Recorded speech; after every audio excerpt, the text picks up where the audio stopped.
न एतादृश स्वर्णपक्षो रजतचंचु स्वर्णकाकस्तया पूर्वदृष्टम। न एतादृश, एतादृश यानी ऐसा, स्वर्ण पंखों वाला, रजत चंचु चांदी की चोंच वाला, स्वर्ण काक सोने का कौवा, तया यानी उसके द्वारा, पूर्वम दृष्ट पहले, न दृष्ट कभी नहीं देखा गया।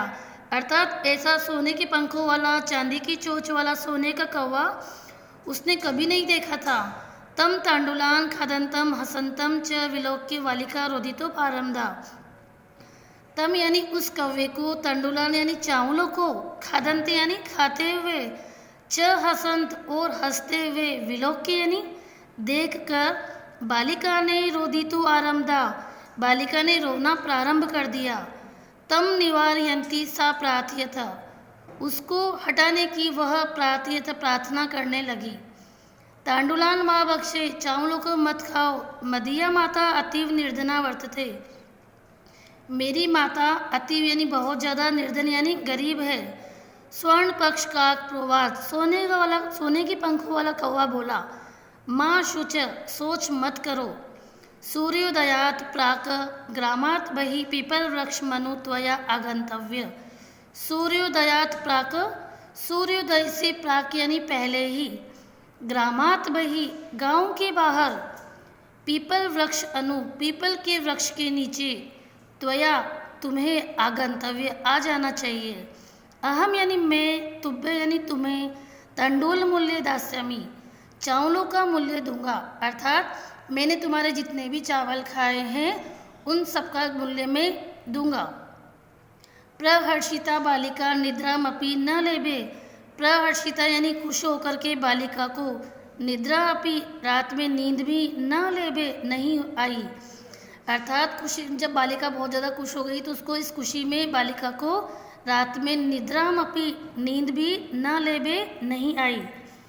सूर्योदयात पूर्वमेव सा तत्र उपस्थिता और सूर्योदय होने से पहले ही, सा यानी वह, तत्र उपस्थिता वहाँ उपस्थित हो गई। कहाँ पर? जहाँ पे उसने कौवे ने बताया था स्थान, वहाँ वो चली गई। वृक्षस्य ऊपरी विलोक्य सा च आश्चर्यचकिता संजाता। वृक्ष के ऊपरी यानी ऊपर, विलोक्य देखकर, सा यानी वह, आश्चर्यचकित संजाता आश्चर्यचकित हो गई। यत यानी कि, तत्र यानी वहाँ, स्वर्णमय प्रसादो वर्तते वहाँ क्या देखा उसने? सोने का महल है। तो वहाँ तो क्या था? सोने का महल बना हुआ है। यदा काक शयिता प्रबुद्धस्तता तेन स्वर्ण गवाक्षतित। यदा यानी जब, काक यानी कौवा, शयित्वा सोकर के, प्रबुद्ध यानी जागा, तदा यानी तब, तेन स्वर्ण गवाक्ष उसने सोने के झरोकों से, उसका जो महल था उसके झरोके भी कैसे थे? सोने के बने हुए थे। तो उसने सोने के झरोकों से कथित यानी कहा कि अहो बाले, ओ बालक, ओ बालिका, तुम आगता, तुम आ गई हो। तिष्ठ यानी ठहरो। अहम त्वत्कृते सोपान अवतारयामि, मैं तुम्हारे लिए, सोपान का मतलब होता है बच्चों सीढ़ी, अवतारयामि उतारता हूँ, मैं तुम्हारे लिए सीढ़ी उतारता हूँ। तत्कथे तो कहो, स्वर्णमय, रजतमय, ताम्रमय वा, सोने की उतारूँ, चांदी की उतारूँ या तांबे की उतारूँ। कन्या अवदत, कन्या बोली, अहम निर्धन मातु दुहिता अस्ति, मैं तो गरीब माता की पुत्री हूँ। ताम्रसो उपाने, ताम्र यानी तांबे की, उपान यानी सीढ़ी, एव यानी ही, तांबे की सीढ़ी ही, आगमिष्यामि आने दो। परंतु स्वर्ण सोपानेन सा स्वर्ण भवन आरोहत, परंतु वो सोने की सीढ़ी पर, स्वर्ण भवन पर आरोहत यानी चढ़ी। चिरकाल भवने चित्र विचित्र वस्तुनि संजितानि दृष्ट्वा सा विस्मयम गता।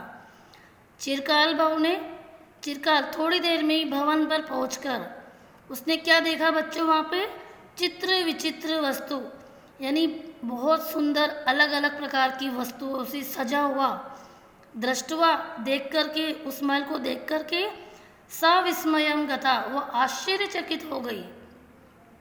शांता ताम विलोक्य काक अवत, थकी हुई उसको देख कर के कौवा बोला कि पूर्व में यानी पहले लघु प्रातराशम प्रातःकाल का नाश्ता क्रियताम करो। वद त्वम स्वर्ण स्थाल्यम भोजन करिष्यसि, तुम क्या सोने की थाली में भोजन करोगी कि या चांदी की थाली में या तांबे की थाली में भोजन करोगी।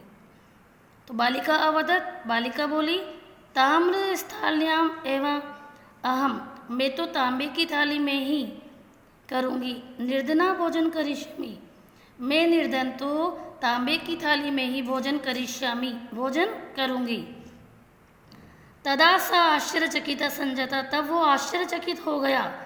यदा स्वर्ण स्थाल्याम भोजन परिवेशितम, तब वो आश्चर्यचकित हो गई। और जब स्वर्ण का यानी सोने के जो कौवा था उसने स्वर्ण की थाली में भोजन परिवेशितम भोजन परोसा। न एतादृशम स्वादु भोजन अद्यावधि बालिका खादितवती, ऐसा स्वादिष्ट भोजन अद्यावधि आज से पहले बालिका न खादितवती, बालिका ने कभी नहीं खाया था। कौवा बोला हे बालिके अहम इच्छामि, मेरी इच्छा है कि तुम सर्वदा यानी हमेशा अत्रैव यानी यहीं पर तिष्ठि यानी रहो। परंतु तुम्हारी माता तो एकाकिनी वर्तते, अकेली रहती है। अतः तुम शीघ्र में स्वगृहम गच्छ, शीघ्र ही अपने घर की ओर जाओ।